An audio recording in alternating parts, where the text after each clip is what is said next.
Halo anak-anak, apa kabar? Semoga dalam keadaan sehat ya. Materi kali ini masih membahas tentang kemagnetan. Nah, yang akan dibahasnya yang pertama tentang penerapan elektromagnetik dalam kehidupan sehari-hari. Dan yang kedua tentang teori kemagnetan bumi. Dan yang ketiga itu adalah gaya Lorentz. Langsung saja kita membahas tentang materi yang pertama, tentang penerapan elektromagnetik dalam kehidupan sehari-hari.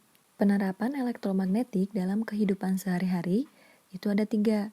Yang pertama, bel listrik, yang kedua, telepon kabel, dan yang ketiga itu relay. Nah, langsung saja kita akan membahas yang pertama tentang bel listrik.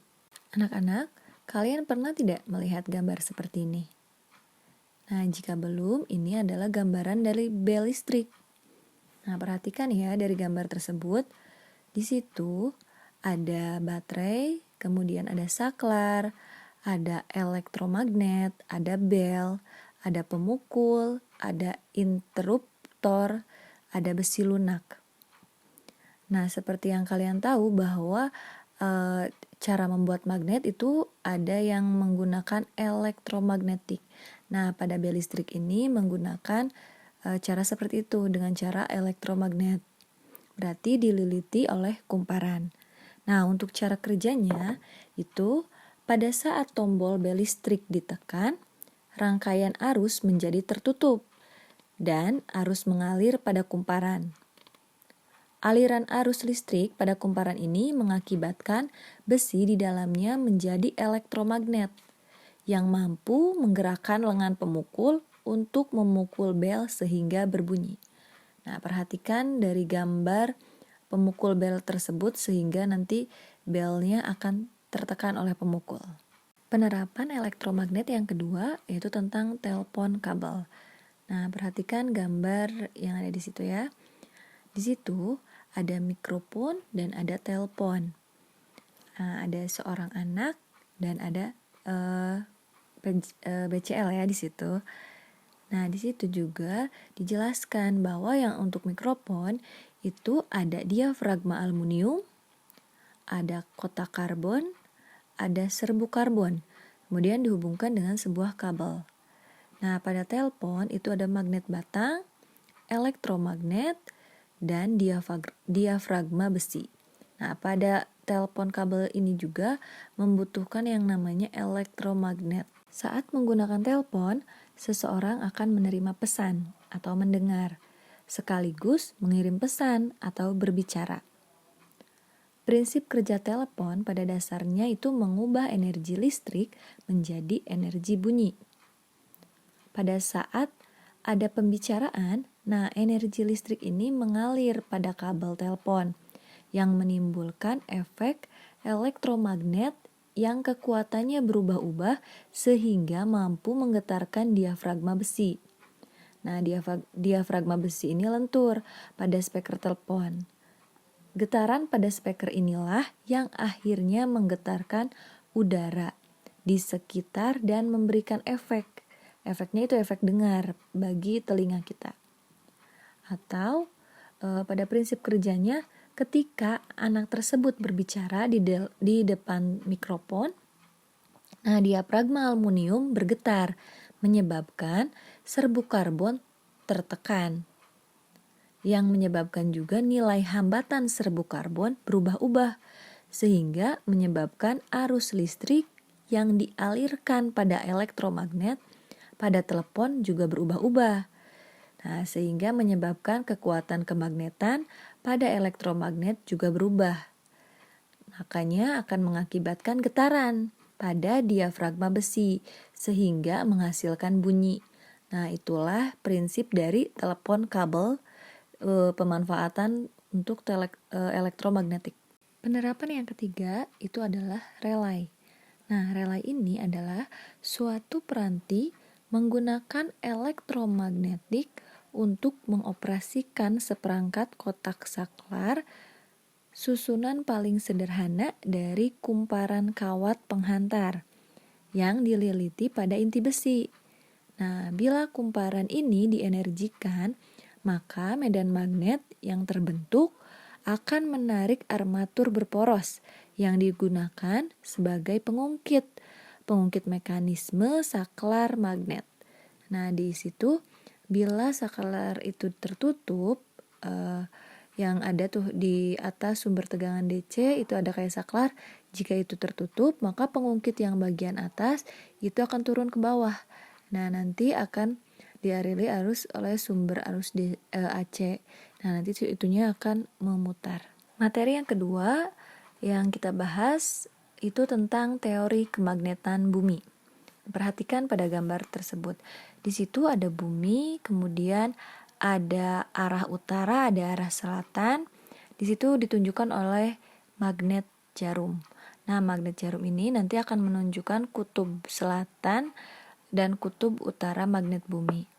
Nah, sebelumnya itu kalian harus tahu bahwa bumi adalah magnet raksasa. Bumi memiliki kutub utara dan kutub selatan. Nah, kutub utara magnet bumi berada di sekitar kutub selatan bumi. Sedangkan kutub selatan magnet bumi berada di sekitar kutub utara bumi. Nah, letak kutub magnet bumi tidak tepat berhimpitan atau tidak tepat sejajar kutub bumi ini sehingga terdapat perbedaan sudut. Nah, bisa kalian perhatikan dari gambar tersebut bahwa kutub selatan magnet bumi itu ada di sekitar arah utara bumi. Kalau misalkan kutub utara magnet bumi ada di sekitar arah selatan. Nah, magnet jarum ini menunjukkan arah utara selatan yang membentuk sifat magnet. Kalian kan tadi sudah mengenal ya bahwa kutub selatan bumi ada di sekitar arah utara bumi dan kutub utara bumi ada di sekitar arah selatan bumi. Karena jarum kompas dengan arah utara selatan tidak berhimpitan, makanya akan membentuk sudut. Nah, ada dua sudut. Yang pertama namanya sudut deklinasi dan yang kedua itu namanya sudut inklinasi. Yang akan kita bahas yang pertama adalah sudut deklinasi. Nah, sudut deklinasi ini sudut yang dibentuk antara arah jarum kompas dengan arah utara selatan yang sebenarnya. Nah, penyebabnya terbentuk sudut deklinasi itu karena karena letak kutub-kutub magnet bumi tidak berhimpitan dengan letak kutub-kutub buminya. Makanya akan membentuk sudut. Sekarang kita perhatikan gambarnya ya. Di situ ada garis horizontal dan vertikal. Ada dua. Kemudian ada jarum kompas. Nah, perhatikan ya. Ketika jarum kompas ini menghadap ke bagian kanan, atau jika kutub utara magnet menyimpang ke timur, itu nanti akan membentuk sudut deklinasi positif. Nah, sedangkan gambar yang kedua, jika jarum kompas ini menghadap atau serong ke kiri, atau jika kutub utara magnet menyimpang ke barat, maka akan membentuk sudut deklinasi negatif. Nah, sekarang perhatikan gambar yang ini. Ini itu yang kedua tentang sudut inklinasi. Nah, di situ ada gambar orangnya ya. Kemudian kan ada garis-garisnya. Tadi Ibu belum menjelaskan bahwa garis-garis itu adalah medan magnet. Nah, sekarang balik lagi ke sudut inklinasi. Nah, sudut inklinasi ini yaitu sudut yang dibentuk magnet jarum dengan garis horizontal. Penyebab terjadinya sudut inklinasi karena medan magnet bumi tidak sejajar dengan permukaan bumi. Nah, medan magnet bumi ini berfungsi untuk melindungi penduduk bumi dari radiasi kosmik atau partikel listrik yang dihasilkan oleh matahari atau benda-benda langit lainnya yang mengancam kesehatan. Nah, adanya medan magnet bumi ini, partikel listrik tidak dapat masuk ke seluruh permukaan bumi, tetapi hanya akan masuk ke kutub-kutub bumi. Oke, perhatikan lagi gambar di situ ya. Ada gambar orang, kemudian ada garis horizontal. Nah, itu tadi yang disebut sudut inklinasi. Oke, sekarang kita perhatikan gambar tersebut ya. Di situ ada magnet jarum, kemudian ada garis horizontal. Nah, jika magnet jarum tersebut itu menyimpang ke bawah, atau jika kutub utara menyimpang ke bawah, maka akan membentuk sudut inklinasi positif. Tetapi, jika kutub utara menyimpang ke atas, itu akan membentuk sudut inklinasi negatif. Nah, sudut inklinasi ini 90 derajat terjadi di daerah kutub-kutub bumi. Nah, sudut inklinasi 0 derajat terjadi di daerah khatulistiwa atau ekuator magnet bumi. Termasuk Indonesia juga dilewati oleh garis khatulistiwa. Materi yang ketiga yang akan kita bahas itu tentang gaya Lorentz. Gaya yang muncul pada kawat berarus listrik yang berada di dalam medan magnet. Gaya Lorentz itu dapat ditentukan dengan aturan tangan kanan atau kaidah tangan kanan. Nah, sekarang kalian ikuti pada gambar ya. Di situ nanti kita menggunakan 3 jari. Jari ibu jari, telunjuk, dan jari tengah. Telunjuk itu huruf B dan jari tengah itu huruf F. Dan ibu jari itu adalah huruf I. Prinsipnya gini ya, semakin banyak baterai yang dipasang pada rangkaian, maka semakin besar arus listrik dan besar gaya Lorentz-nya. Hal ini menunjukkan bahwa arus listrik sebanding dengan gaya yang ditimbulkan. Demikian juga dengan perubahan medan magnet yang diberikan. Akibat dari arah arus dan arah medan magnet saling tegak lurus, maka secara matematisnya itu rumusnya F sama dengan B dikali I kali L, di mana F itu gaya Lorentz, satuannya Newton, dan B itu medan magnet tetap, satuannya Tesla, dan I kuat arus listrik, satuannya ampere. Terakhir L itu panjang kawat yang berarus yang masuk ke dalam medan magnet, satuannya adalah meter. Itu rumusnya harus diingat, F sama dengan B kali I kali L. Alat yang menggunakan prinsip gaya Lorentz itu ada motor listrik. Perhatikan gambar tersebut. Nah, di situ ada simbol-simbolnya dan arahnya. Arah B, I, dan F. Diperhatikan ya. Nah, kemudian di sini dijelaskan bahwa yang di tengah itu ada kumparan. Nah, kemudian itu yang di kanan dan kirinya ada sikat karbon. Yang warna abu itu. Nah, kemudian ada warna orange yang setengah lingkaran, itu namanya kumutator. Dan ada S dan ada U, itu adalah magnetnya. Jadi, gaya Lorentz juga menggunakan magnet.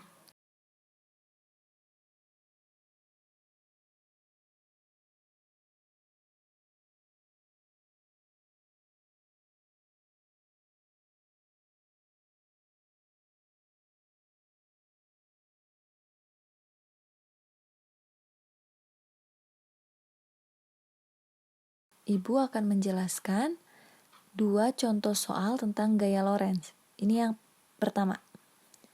Sebuah kawat tembaga sepanjang 10 meter dialiri arus listrik sebesar 5 mikroampere. Jika kawat tembaga tersebut tegak lurus berada dalam medan magnet sebesar 8 Tesla, berapakah gaya Lorentz yang timbul? Dari soal tersebut, kalian bisa cari diketahui dan ditanyakannya. Yang pertama, ada panjang kawat, berarti simbolnya huruf L. L sama dengan 10 meter. Dialiri arus, berarti I, arus itu. Arusnya 5 mikroampere. Ingat, satuannya harus ampere. Jadi, harus dirubah ke ampere. Nah, catatan, 1 mikroampere sama dengan 1 kali 10 pangkat negatif 3. Atau 0,001 ampere. Sekarang kalau 5 mikroampere berarti 0,005 ampere. Dan di situ bahwa medan magnetnya sebesar 8 Tesla. Medan magnet simbolnya huruf B. B sama dengan 8 Tesla. Yang ditanyakannya gaya Lorentz, berarti F-nya. Rumusnya F sama dengan B kali I kali L.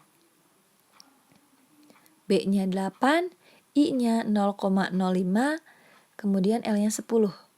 Jadi 8 kali 0,05 kali 10 sama dengan 0,4 Newton. Sekarang contoh soal yang kedua. Jika gaya Lorentz yang timbul oleh kawat tembaga sepanjang 2 meter dan dialiri arus listrik sebesar 2 mikroampere adalah 12 Newton, maka berapakah besar medan magnet yang melingkupi kawat tembaga tersebut? Kita harus cari, diketahui, dan ditanyakannya. Di situ ada 2 meter. Itu apa? Itu panjang ya, panjang kawat. Berarti L. L sama dengan 2 meter. Kemudian ada arus. Arus itu simbolnya I. I-nya 2 mikroampere. Ingat, harus dirubah. Jadi 2 kali 10 pangkat negatif 3 ampere. Dan ada F-nya sudah diketahui. F-nya 12 Newton. Nah, ditanyakannya besar medan magnet. Berarti yang ditanyakan itu adalah medan magnet atau B.